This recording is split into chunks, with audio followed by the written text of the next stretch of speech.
৫ বছর পর আমার হাসব্যান্ড বিদেশ থেকে এসেছে। সবাই খুশি, বাসায় সবাই অনেক আনন্দ করতেছে। শুধু আমার মুখে হাসি নেই। আমি তাকে গ্লাসে পানি দিয়ে ফিরে যখন রান্নাঘর দিকে যাচ্ছিলাম, আমার হাসব্যান্ড আমাকে ডেকে জিজ্ঞেস করলো, "কী ব্যাপার? তুমি কি খুশি হওনি আমি আসছি?" আমি বললাম, "কেন খুশি হব না?" এই বলে আমি যখন পানি দিয়ে রান্নাঘরের দিকে যাচ্ছিলাম, তখন সে খেয়াল করে দেখলো আমি একটু খুঁড়িয়ে খুঁড়িয়ে হাঁটছি। তখন সে কিছু জিজ্ঞেস করলো না। দুপুরে বিশ্রামের জন্য যখন সে ঘরে আসলো, তখন বলল, "তুমি বিকালের দিকে রেডি হয়ে থাকবা। আমি ২ ঘন্টা ঘুমিয়ে তোমাকে নিয়ে বাইরে যাব। তুমি নীল কালারের একটা শাড়ি পরবা আর কিছু গয়নাকাটি পরবা।" আর জিজ্ঞেস করলো, "তুমি এভাবে হয়ে আছে কেন? আমি বিদেশ থেকে এতদিন পরে এসেছি, তুমি একটা নতুন জামা কাপড় পরো নাই, গায়ে কোনো গয়নাকাটি নেই।" আমি একটু ম্লান হেসে বললাম, "আমার তো কোনো গয়নাকাটি নেই, কোনো জামা কাপড়ে নেই, ৩-৪টা জামা কাপড় যা আছে তা আমি ঘরেও পরি, বাহিরে পরি।" তখন আমার হাজব্যান্ড বলছে, "কী বলছে এসব তুমি? আমি প্রতি মাসে তোমার জন্য হাত খরচের জন্য ৫,০০০ টাকা পাঠাই।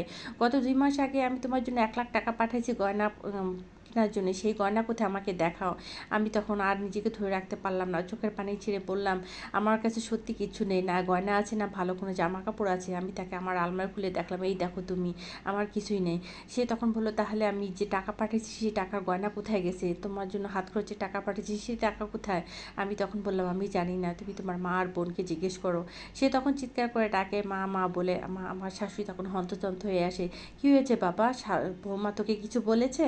তখন আমার হাজব্যান্ড বলে যে, "ওর কোনো জামা কাপড় নেই কেন? ওরকে যে আমি যে গয়না কিনে দিয়েছি সেই গয়না কোথায় মা?" তা আমার শাশুড়ি আর ননদ হচ্ছে চুপ করে আছে। তখন আমি বললাম, "তুমি আমার কাছে শোনো। তুমি যে আমার জন্য হাত খরচের টাকা পাঠাতে, ওই টাকা আমার শাশুড়ি আর ননদ দুজনে খরচ করতো। আর বলতো, আমার ছেলে এত কষ্ট করে বিদেশ থেকে টাকা পাঠাইছে তোকে দেওয়ার জন্য নাকি?" এই বলে তারা নিজেরাই নিজেদের চাহিদা পূরণ করতো। "আর তুমি যে ১,০০,০০০ টাকা আমার গয়না কেনার জন্য পাঠাইছো, সেই টাকাটাও তোমার বোন একটা আইফোন কিনেছে। আর প্রতি ঈদে যখন ২-৩০০ টাকা জাকাতে শাড়ি কিনতে পাওয়া যায়, সেখান থেকে আমাকে ২-৩টা জামা কাপড় কিনে দেয়। ওই দিয়ে আমি সারা বছর চালাই।" এই কথা শোনার পর আমার হাজব্যান্ড নিজেকে আর ঠিক রাখতে পারলো না। সে চোখের পানি ছেড়ে দিয়ে বলল, "মা, ও যা বলছে তা কি সত্যি?" তখন আমার শাশুড়ি আর ননদ চুপ করেছিল। তখন আমি বললাম, "এই যে দেখো আমি খুঁড়িয়ে খুঁড়িয়ে হাঁটছি। ২ দিন আগে একটা তরকারি রান্না করেছিলাম। সেই তরকারি ভালো হয়নি দেখিয়ে গরম গরম তরকারি কড়াই শুদ্ধ আমার গায়ে ঢেলে দিয়েছে।" এই কথা শোনার পর আমার শাশুড়ি আর আমার হাজব্যান্ড আরও কষ্ট পেয়ে আমার হাতটা ধরে বলতেছে, আমি আমার মা আর বোনের হয়ে তোমার কাছে ক্ষমা চাইছি, তুমি আমাকে ক্ষমা করে দাও।" তখন আমি আমার হাজব্যান্ডকে বললাম, "আমি তোমাকে ক্ষমা করতে পারি একটা শর্তে, তুমি যদি আমার কথা শোনো।" তখন আমার হাজব্যান্ড বলো, "বলো কী কথা, কী চাও তুমি?" তা আমি বললাম, "তুমি আর বিদেশে যেতে পারবা না। যা ইনকাম করো, যাই করো, যে কাজই করো, বাংলাদেশে থেকে করবা। আমি আর তোমাকে যেতে দিব না।"